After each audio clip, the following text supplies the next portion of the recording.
नमस्ते सदा वत्सले मातृभूमे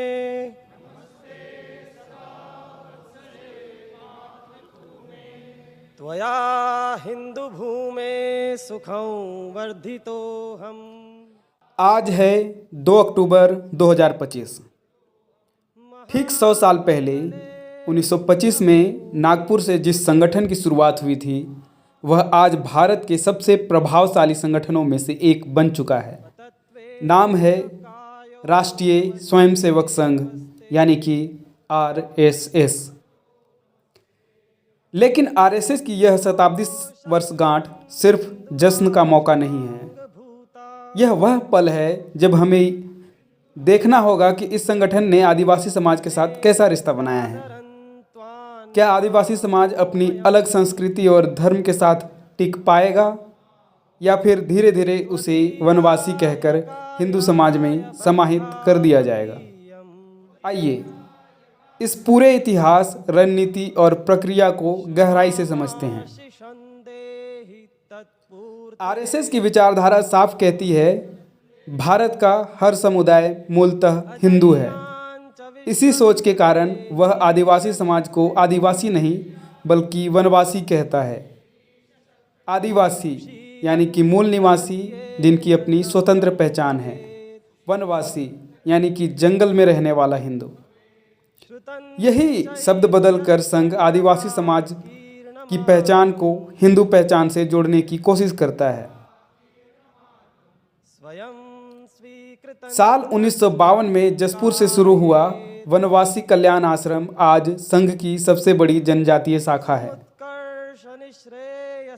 इसमें शिक्षा, स्वास्थ्य और सेवा परियोजनाओं के नाम पर गांव-गांव काम किया जाता है। आदिवासी बच्चों के लिए छात्रावास, संस्कार केंद्र और पाठशालाएं खोली गई हैं। करम, सरहुल, सोहराई जैसे त्योहारों को धीरे धीरे हिंदू पर्वों से जोड़ने की कोशिश की गई है। वनवासी कल्याण आश्रम अकेला नहीं है। संघ परिवार की कई और शाखाएं आदिवासी इलाकों में सक्रिय हैं, जैसे अखिल भारतीय वनवासी परिषद। इसका काम राष्ट्रीय ढांचा बनाना और हर राज्य में उनकी अपनी एक इकाई तैयार करना है। धर्म जागरण मंच, इसका मुख्यतः काम घर वापसी अभियान जिसमें आदिवासियों को हिंदू घोषित करने की मुहिम है। विश्व हिंदू परिषद जो आदिवासी देवताओं को हिंदू देवी देवताओं से जोड़ने का प्रयास करता है। भाजपा का अनुसूचित जनजाति मोर्चा राजनीतिक रूप से आदिवासी वोट बैंक को साधना या बढ़ाना है। सीधी RSS की शाखाएं युवाओं को शाखा की प्रार्थना और व्यायाम में शामिल करना।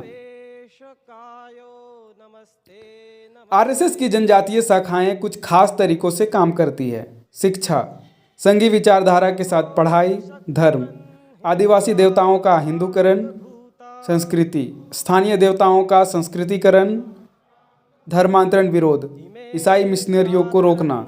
राजनीति, भाजपा को आदिवासी समर्थन दिलाना। साल 2025 संघ की शताब्दी वर्ष है। इस समय संघ ने अपना फोकस और तेज कर दिया है। हर आदिवासी बहुल जिले में सेवा सप्ताह और सांस्कृतिक कार्यक्रम, घर वापसी कार्यक्रमों की नई लहर।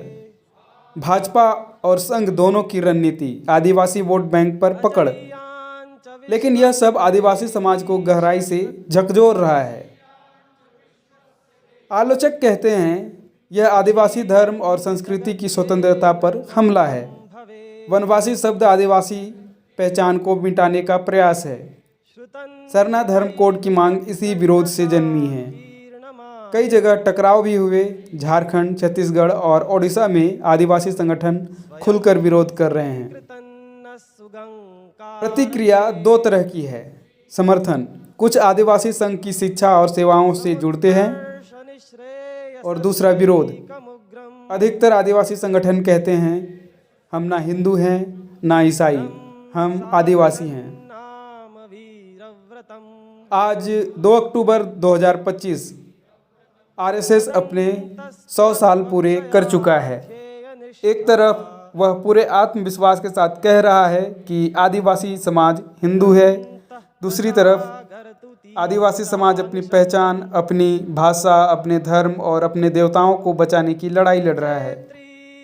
तो सवाल यह है, क्या अगले 100 साल में आदिवासी समाज अपनी पहचान बनाए रखेगा या फिर आरएसएस की विचारधारा में समा जाएगा? आपको यह वीडियो जानकारीपूर्ण लगा हो तो इसे ज़रूर शेयर करें और बताइए आपके हिसाब से आदिवासी समाज और आरएसएस का भविष्य क्या होगा।